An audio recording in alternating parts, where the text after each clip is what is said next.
साथियों नमस्कार। Rajasthan teachers update YouTube channel पर आपका फिर से स्वागत है। साथियों आज के इस वीडियो के दौरान हम बात करने वाले हैं होलिस्टिक प्रोग्रेस कार्ड 2024-25 की ऑनलाइन प्रविष्टि के संबंध में जो दिशा निर्देश जारी किए गए हैं उसके संबंध में हमारा वीडियो रहने वाला है। साथियों वीडियो बहुत ही महत्वपूर्ण रहने वाला है क्योंकि ये इस बार इस सत्र 2024-25 में इसको प्रथम बार प्रयोग में लाया जा रहा है, इसलिए आपको बहुत ही ध्यानपूर्वक इसको देखना। और इसके बाद में होलिस्टिक प्रोग्रेस कार्ड है वो कक्षा 1 और 2 के लिए उसकी साला दर्पण पर ऑनलाइन एंट्री करने से पहले हमें इन बातों को ध्यानपूर्वक है वो समझना है कि किस प्रकार से उसकी एंट्री होगी, किन किन बिंदुओं पर हमें क्या क्या करना होगा, शिक्षक क्या क्या दायित्व है, विद्यालय की क्या दायित्व है, और साथ में होलिस्टिक रिपोर्ट कार्ड ऑफलाइन बनेगा या ऑनलाइन बनेगा, और वार्षिक अभिलेख पंजिका है वो हमें तैयार करनी है या नहीं करनी है। ये सारी प्रक्रिया की जानकारी इस वीडियो के दौरान हम देखेंगे। साथियों आप हमारे चैनल पर नए हैं तो सबसे पहले चैनल को सब्सक्राइब करिए, बेल आइकन दबाएं ताकि आने वाले वीडियो सबसे पहले आप तक पहुंचे। साथियों पूरी चीज़ समझने के लिए वीडियो थोड़ा लंबा ज़रूर हो सकता है, लेकिन आपको वीडियो में अंत तक बने रहना है। तो यहाँ पर हम बात करेंगे कि राजस्थान स्कूल शिक्षा परिषद जयपुर के द्वारा एक आदेश दिशा निर्देश वो जारी किए गए हैं। Holistic progress card HPC card 2024-25 की ऑनलाइन प्रविष्टि के संबंध में यहाँ पर राष्ट्रीय शिक्षा नीति 2020 के में प्रारंभिक स्तर पर बुनियादी साक्षरता व संख्या ज्ञान की समझ पर बल दिया गया है, जिसमें प्राथमिक शिक्षा को मजबूत बुनियाद के रूप में स्वीकार किया गया है। इसमें इस बात की अनुशंसा की गई बच्चों को खेल गतिविधि आधारित सीखने व भयमुक्त सुरक्षित वातावरण प्रदान हो, और विद्यालयों में विद्यार्थियों के साथ की जा रही गतिविधियों के समग्र रूप से आकलन हेतु होलिस्टिक प्रोग्रेस कार्ड तैयार किया जा गया है, जो सत्र पर्यंत विद्यार्थियों के किए गए कार्य शैक्षिक व्यक्तिगत सामाजिक कौशलों व विकास को परिलक्षित होगा।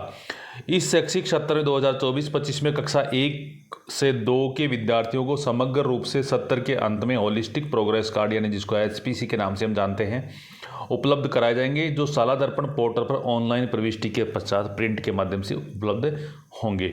यानी कि अब कक्षा 1 और 2 के जो होलिस्टिक प्रोग्रेस कार्ड हैं वो हमें ऑनलाइन साला दर्पण से उपलब्ध होंगे, जिसकी एंट्री हमें करनी होगी।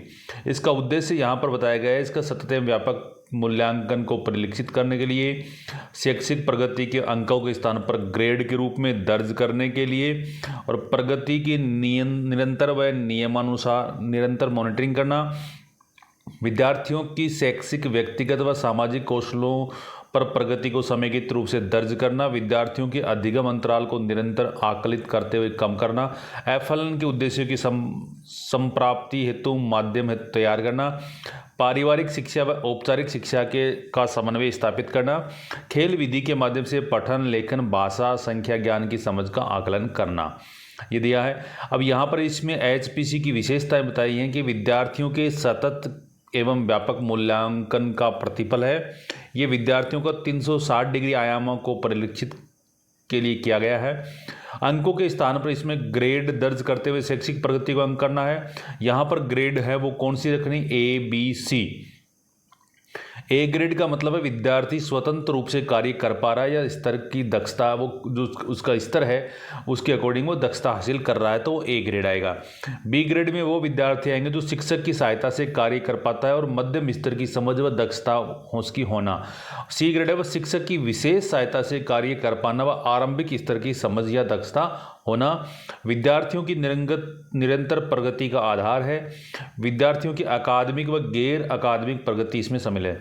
अब यहाँ पर हम इसके होलिस्टिक प्रोग्रेस कार्ड की तैयार करने तो शिक्षकों के लिए दिशा निर्देश, पहला तो यह है कि इसकी प्रविष्टि साला दर्पण पे होगी। साला दर्पण पे रिजल्ट टैब में परीक्षा परिणाम प्रविष्टियों में सुमेटिव असेसमेंट एंट्री ऐसे एंट्री में होगी। ये प्रारंभ की जिसमें SA1 SA2 और SA3 ये तीनों की एंट्री होगी। विद्यार्थी वहाँ ऑनलाइन प्रविष्टि करते हुए पूर्ण किया जाना, प्रत्येक विद्यार्थी की इसमें प्रविष्टि करनी है, और लास्ट में ऑनलाइन प्रविष्टि के उपरांत सत्र के अंत में प्रिंट व प्रमाणित कॉपी विद्यार्थियों को इसकी उपलब्ध हमें करवानी है। यानी कि अभी उनको मैनुअल नहीं तैयार करना पड़ेगा, साला दर्पण से ही तैयार करना होगा। अब इसमें एंट्री क्या क्या करनी है इसमें भरने के लिए, तो होलिस्टिक प्रोग्रेस कार्ड में 4 प्रविष्टि होगा। इसमें पहला जो प्रश्न रहेगा उसमें क्या है, उसमें विद्यालय का नाम आ जाएगा, ब्लॉक, जिला, विद्यार्थी से संबंधित सभी प्रविष्टियां इसमें आ जाएंगी। साथ ही विद्यार्थी के एसआर नंबर आ जाएंगे, रोल नंबर, एफआर आईडी को दर्ज किया जाना है। इसमें हमें ये चीज़ें हमें दर्ज करनी है। दूसरा, विद्यार्थी की शारीरिक विकास की प्रगति, जैसे लंबाई, उसकी वजन, श्रवण क्षमता, दृष्टि, ब्लड ग्रुप की प्रविष्टि, चिकित्सा विभाग से समन्वय, स्वास्थ्य परीक्षण में दर्ज किए गए डाटा के आधार पर करनी है। मेरी अभिरुचि बॉक्स में विद्यार्थी का प्रिय खेल, गीत, मिठाई, फल आदि से संबंधित प्रविष्टियाँ इसमें दर्ज करनी है। दूसरा जो पॉइंट आएगा इसमें कक्षा बिंदु संख्या 1 से 6 तक होगा और इसमें 6 बिंदु यहाँ पर बताए गए हैं। पहला है सामाजिक व भावनात्मक विकास, दूसरा स्वास्थ्य एवं शारीरिक शिक्षा, तीसरा कला सौंदर्य, चौथा है सीखने की सकारात्मक आदतें, पांचवा गतिविधि के माध्यम से कार्य करने की स्थिति में एबीएल के साथ में विद्यार्थी कैसा कार्य कर पा रहा है, पढ़ने में उसकी रुचि, यहाँ पर पुस्तकालय में पुस्तकों के उपयोग के आधार पर इसमें दिखाना है। इसमें बिंदु संख्या 1 से 6 तक संबंधित सूचकों में 70 में 2 बार, यानी यहाँ पर हम ऐसे 1 और ऐसे 3 ये 2 टाइम ही इसकी एंट्री करनी है, ऐसे 2 की इसमें एंट्री नहीं होगी। और इसमें ए ग्रेड है वो बहुत अच्छा के लिए, बी अच्छा के लिए और सी संतोषप्रद। इसमें हमें ऐसे 1 ये जो 6 बिंदु आएंगे, बिंदु संख्या 1 2 3 4 5 6, इसमें ऐसे 1 और ऐसे 3 की एंट्री होगी। इसमें ए के बहुत अच्छा और संतोषप्रद इसमें हमें करना है। तीसरा जो प्रश्न आएगा वो इसमें बिंदु संख्या 7 से 10 तक आएंगे। इसमें विद्यार्थी के शैक्षिक आकलन की विषयवार जो दक्षताएं होंगी, उनकी सूचक होंगे, उनके आयाम के आधार के अनुसार संधारित किया जाना है, जो विषयवार हिंदी, गणित, अंग्रेजी व पर्यावरण के सूचकों के रूप में होंगी। अब यहाँ पे कुछ साथी ये सोच रहे होंगे कि कक्षा 1 और 2 में तो पर्यावरण अध्ययन होती ही नहीं, लेकिन यहाँ पर पर्यावरण अध्ययन होगी। वो कक्षा 1 और 2 के हिंदी, अंग्रेजी, गणित विषय के अंदर ही पर्यावरण इसमें समाहित रहती है। विषयवार सूचकों का इंद्राज ऐसे 1, ऐसे 2 और ऐसे 3 में 3 बार अलग अलग हमें दर्ज करना होगा। और इसमें जो सूचक रहेंगे उसमें ग्रेड हमें ABC कक्षा स्तर दर्ज किए जाने हैं। ABC ग्रेड का निर्धारण विद्यार्थी द्वारा वर्ष पर्यंत किए जा रहे कार्यों व योगात्मक आकलन के आधार पर किया जाना है। विशेष सूचकों के आकलन के साथ भाषा व साक्षरता विकास, संज्ञानात्मक विकास के पहलुओं का भी हमें ध्यान में रखना है। इसको रखते हुए ग्रेड व कक्षा स्तर दर्ज करना है। विशेष सूचकों व कौशलों पर कार्य करने की स्थिति को ग्रेड के रूप में निम्नांक आधारों पर अंकित किया जाएगा। जो मैंने पहले बताया, ग्रेड A, ग्रेड B व ग्रेड C स्वतंत्र रूप से कार्य कर पा रहा है स्तर के अनुसार दक्षता हासिल है तो A, शिक्षक की सहायता से कार्य करना और मध्यम स्तर की समझ तो B, शिक्षक की विशेष सहायता से और सामान्य स्तर की समझ है तो C। उसके बाद में चौथा इसमें रहेगा उपस्थिति का विवरण, जो कि बिंदु संख्या 11 में आएगा। अब यहाँ पर है विद्यार्थी की उपस्थिति रजिस्टर के आधार पर माहवार विद्यार्थी की उपस्थिति दर्ज की जानी है। उपस्थिति में 70% उपस्थिति होने पर नियमित, 50 से 70% उपस्थिति होने पर मध्यम स्थिति और 50% से कम उपस्थिति होने पर अनियमित उपस्थिति के कॉलम में, यानी कि इसमें नियमित, मध्यम स्थिति और अनियमित, इसमें 3 गणना। अगर 70% से ऊपर है तो नियमित, 50 से 70 के बीच में तो मध्यम स्थिति रहेगी और अनियमित रहेगा 50% से कम इसमें रहेगी। तो फिर उसके बाद में बिंदु संख्या 11, इसमें विद्यार्थी के लिए हमें टिप्पणी दर्ज करनी होगी। उसकी शैक्षिक व शैक्षिक प्रगति पर समेकित टिप्पणी है वो फीडबैक कक्षा अध्यापक द्वारा विषयाध्यापकों के साथ में समन्वय कर दर्ज किया जाना, जिसका उदाहरण है वो प्रविष्टि अनुसार स्वतः ही प्रदर्शित हो जाएगा। वहाँ पे एक उसका एग्जाम्पल आपको देखने को मिलेगा, उसको देख करके हमें बिंदु संख्या 12 में दर्ज करना है। बिंदु संख्या 14 में विषयगत औसत ग्रेड, इसमें हिंदी, अंग्रेजी, गणित, पर्यावरण में 70 पर्यंत किए गए कार्य बिंदु संख्या 7 से 10 के सूचक पर दर्ज ग्रेड के आधार पर विषयगत औसत ग्रेड ABC के रूप में स्वतः ही दर्ज हो जाएंगे। उसके बाद में बिंदु संख्या 15 व 16 में यहाँ पर समेकित अकादमिक व सह शैक्षिक प्रगति प्रदर्शन 15 संख्या में विद्यार्थी के सत्र पर्यंत किए गए कार्यकलापों के प्रदर्शन व शिक्षक सूचकों पर किए गए कार्य के अनुसार समग्र रूप से प्रगति हेतु स्टार दिए गए हैं। इसमें 1, 2, 3 स्टार बिंदु संख्या 1 से 6, बिंदु संख्या 7 से दर्ज ग्रेड के आधार पर स्वतः गणना द्वारा प्रदर्शित होंगे। यानी 15, 16 में जो स्टार होंगे वो अपने आप जो हमें प्रदर्शित होंगे। पोर्टल पर HPC प्रिंट के उपरांत निर्धारित स्थान पर विद्यार्थी,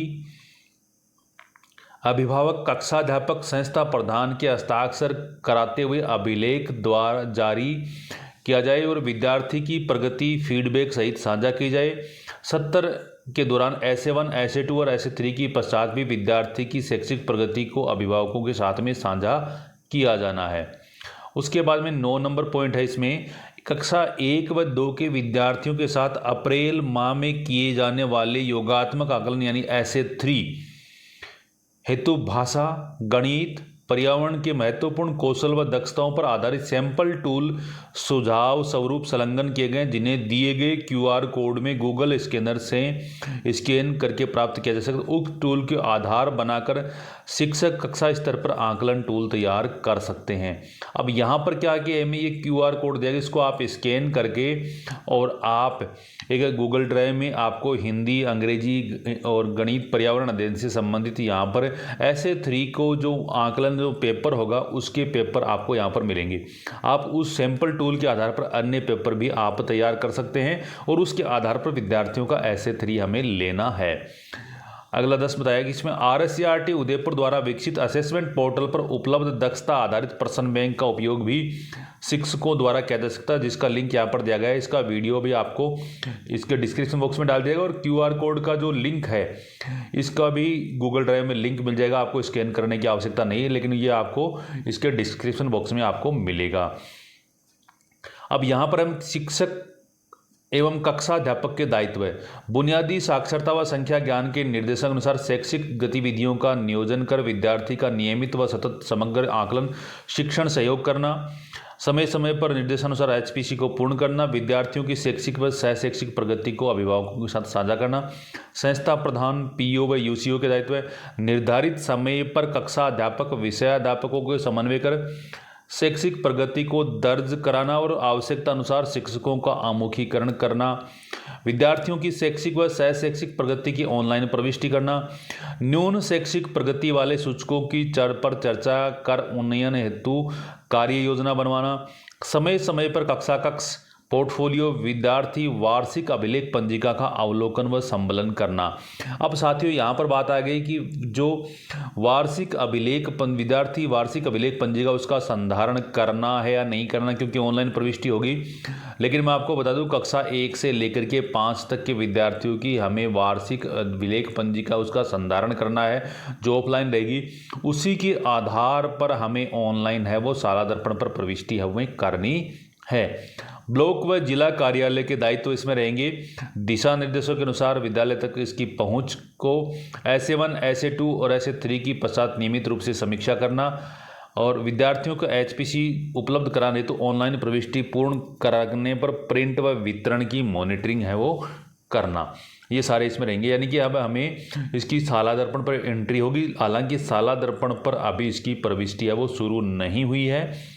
जैसे इसकी प्रविष्टि शाला दर्पण पर शुरू हो जाएगी, आपको इसका वीडियो है वो अलग से उपलब्ध करवा दिया जाएगा। उसकी सहायता से आप इसकी एंट्री कर सकते हो।